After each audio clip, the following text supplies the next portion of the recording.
Introducing iD48, the ultimate ID interface. In this video, we're going to look at getting the iD48 set up, from installing drivers through to getting sound in your DAW and using features to their full potential. In the box, you'll find the following items: your iD48, a quick start guide, an IEC power cable, and a USB-C to C cable. Firstly, connect iD48 directly to your computer using the USB cable. If your computer has USB-A ports, you will need to get hold of a high-quality USB-A to C cable, making sure it is no longer than 3 meters or 10 feet. Power on iD48 at the mains and it will connect to the computer. iD48 will work on both Mac and Windows computers, but first you will need to download the driver from the Audient website, which gives you access to the iD software mixer and allows you to control many of iD48's features from your computer. The link is available in the description below. If you're using a Mac, open the downloaded file and then drag the iD app into your applications. When you open it, a little iD icon will appear in the menu bar. Clicking on the iD logo will give you access to various settings. To set iD48 as your Mac sound device, simply open up your system preferences, go to Sound and select Audient iD48 as your input and output device. By default, this will output your Mac's audio from the DAW 1 and 2 outputs and select inputs 1 and 2 for use with the operating system. If you're on Windows, open the downloaded driver file and simply follow the steps in the installer. Once installed, you can then open the Windows Settings app, go to Sound and select iD48 as your input and output device. On older versions of Windows, this can be done from the Sound menu in the control panel. When you open the iD app, an iD icon will also appear in the system tray, which you can click on to gain access to various features and settings on iD48. You may be asked to run a firmware update on iD48 when you first open the iD app. Simply follow the instructions through before using iD48 to ensure it is fully updated. Now you have your iD48 connected to your computer, it's time to get some audio going. Firstly, plug in your speakers using one or both sets of outputs on the rear of the unit, or connect a set of headphones to one of the headphone outputs on the front. The volume of the speakers can be adjusted by using the main knob on the front of the unit, and the headphones with the dedicated headphone knobs. Provided you have set iD48 as your sound device, if you play audio from your computer, whether from a DAW or music application, you should see a signal appearing on iD48's meters and you should hear audio playback. Your speakers and headphones may need to be configured to use the master mix or Q mixes depending on your choice of outputs.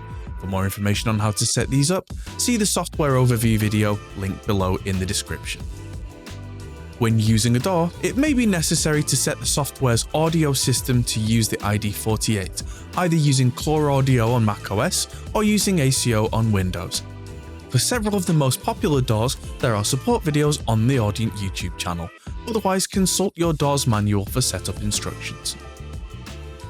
To start recording, use the combi jack inputs on the back for a microphone or for line-level equipment like a keyboard. For guitar or bass direct connection, use one of the 2 instrument inputs on the front of the iD48. The instrument input will come in on channel 1 or 2 and will override anything that is plugged into that respective combi jack input on the rear of the unit. If you are using a microphone that uses phantom power, make sure you engage the 48-volt toggle switch on the channel you are using. You can also make use of the other input conditioning features such as the pads for especially loud signals or the high-pass filter to reduce unwanted low-end frequencies.